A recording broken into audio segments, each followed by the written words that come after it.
Hi friends, మన daily లైఫ్లో mobile use చేయడం అన్నది ఎంత కీలకమైన పాత్ర పోషిస్తుందో మనందరికీ బాగా తెలుసు. అయితే ఆ మొబైల్లో ఇంటర్నెట్ అన్నది కూడా చాలా కీలకమైన పాత్రని పోషిస్తుంది. అయితే ఆ ఇంటర్నెట్ని యూజ్ చేసేటప్పుడు అందులో వచ్చే ఎర్రర్స్ని మీరు ఎప్పుడైనా అబ్జర్వ్ చేశారా? అసలు వీటి అర్థాలు ఏంటన్నది కూడా ఇవాళ వీడియోలో తెలుసుకోబోతున్నాం. ఇంకా కిలోనావా అంటే ఏంటి, అసలు దాని నుంచి మనకు జరిగే నష్టాలు ఏంటన్నది కూడా ఇవాళ వీడియోలో చెప్పబోతున్నా. ఇంకా సొరచేపలు ఈదకపోతే చనిపోతాయట, అసలు ఇందులో నిజమెంత ఉందన్నది కూడా చెప్పబోతున్నా. ఇంకా ఆక్సిజన్ లేకపోతే ఏమవుతుందన్నది కూడా చెప్పబోతున్నా. సముద్రపు నీరు ఎందుకు ఉప్పుగా ఉంటుందన్నది కూడా చెప్పబోతున్నా. ఈ వీడియో చాలా ఇంట్రెస్టింగ్గా ఉంటుంది. సో వీడియోని ఎక్కడ స్కిప్ చేయకుండా లాస్ట్ వరకు చూస్తారని అనుకుంటున్నా. సో ఇక ఏమాత్రం లేట్ చేయకుండా let start today our video. Number 1, సముద్రపు నీరు ఎందుకు ఉప్పుగా ఉంటుంది? ఈ భూమిపై 70% వరకు నీరు ఉంది, మిగతా 30%లోనే మన ఖండాలున్నాయి. అయితే ఈ సముద్రంలో నీరు ఎందుకు ఉప్పుగా ఉంటుందనే ప్రశ్న అందరి మధ్యలో మెదులుతూనే ఉంటుంది. సముద్రంలోకి నీరు వర్షంలా ఇంకా నదుల ద్వారా నీరు చేరుతుంది. వర్షం నీరు రాళ్లపై పడినప్పుడు అది అయాన్ల చర్యకు కారణమవుతుంది. ఈ అయాన్లు నదుల ద్వారా సముద్రంలో కలుస్తాయి. వాటికి కార్బన్ డైఆక్సైడ్ తోడవడంతో సముద్రపు నీరు ఉప్పుగా మారతాయి అంటారు. అలాగే అప్పుడప్పుడు సముద్రంలోని పర్వతాలు పేలుతుంటాయి, అప్పుడు చాలా కెమికల్స్ రిలీజ్ అవుతాయి. అందులో ఉప్పు కంటెంట్ కూడా ఉంటుంది. అయితే సముద్రపు నీటిలో లయవనిత అంటే శాలినిటీ అన్ని చోట్ల ఒకేలా ఉండదు. ఉష్ణోగ్రత, బాష్పీభవనం, వర్షపాతం ఆధారంగా ప్రదేశాన్ని బట్టి మారుతూ ఉంటుంది. నంబర్ 2, ఆక్సిజన్ అయిపోతే ఏమవుతుంది? ఈ సందేహం చాలామందికి వచ్చే ఉంటుంది. భూమిపై ఆక్సిజన్ అయిపోవడం అటుంచితే ప్రాణవాయు సరఫరా ఒక 5 సెకండ్లు ఆగితేనే ప్రపంచమంతా అల్లకల్లోలం అవుతుందన్న విషయం మీకు తెలుసా? ఆక్సిజన్ ఆగితే ఓజోన్ పొర రక్షణ పోతుంది.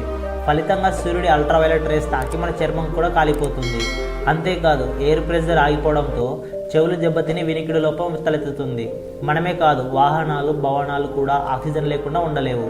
కంబషన్ ఇంజన్లో ఆక్సిజన్ కీలక పాత్ర పోషిస్తుంది. అందుకే ఈ ఇంజన్లతో నడిచే వాహనాలు కూడా ఆగిపోతాయి. విమానాలు, కార్లు, బైకులు, ట్రక్కులు ఈ కోవగా వస్తాయి. మరోవైపు ఆక్సిజన్ ఆగితే వెల్డింగ్ అవసరం లేకుండానే లోహాలు అతుక్కుపోతాయట.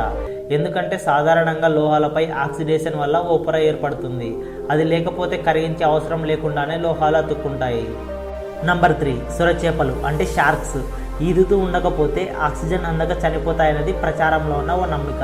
అయితే అందులో సగం మాత్రమే నిజం ఉంది. అన్ని షార్క్స్కి ఇబ్బంది ఉండదట. నర్స్ షార్క్, టైగర్ షార్కులు ఈదకపోయినా ఆక్సిజన్ను తీసుకోగలవు. బూగల్ పంపింగ్ అనే విధానంలో దవడ కండరాల సాయంతో నోటిలోకి పక్కనున్న ముప్పల్లోకి నీటిని తీసుకొని అందులోని ఆక్సిజన్ని గ్రహిస్తాయి. గ్రేట్ వైట్ షార్క్, వేల్ షార్క్, మార్కో షార్కుల్లో మాత్రం ఈ ఏర్పాటు లేదు. అవి నోరు తెరిచి ఈత కొడితేనే బతుకుతాయి.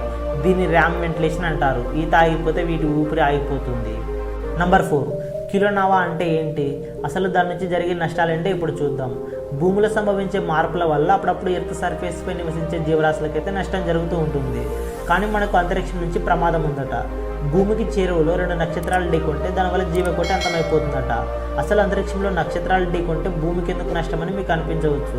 2 న్యూట్రాన్ స్టార్స్ ఢీకొంటే దానినే కిలోనావా అని అంటారు. ఇది జరిగినప్పుడు ప్రమాదకర కాస్మిక్, గామా, ఎక్స్ కిరణాలు ఉత్పత్తి అవుతాయి.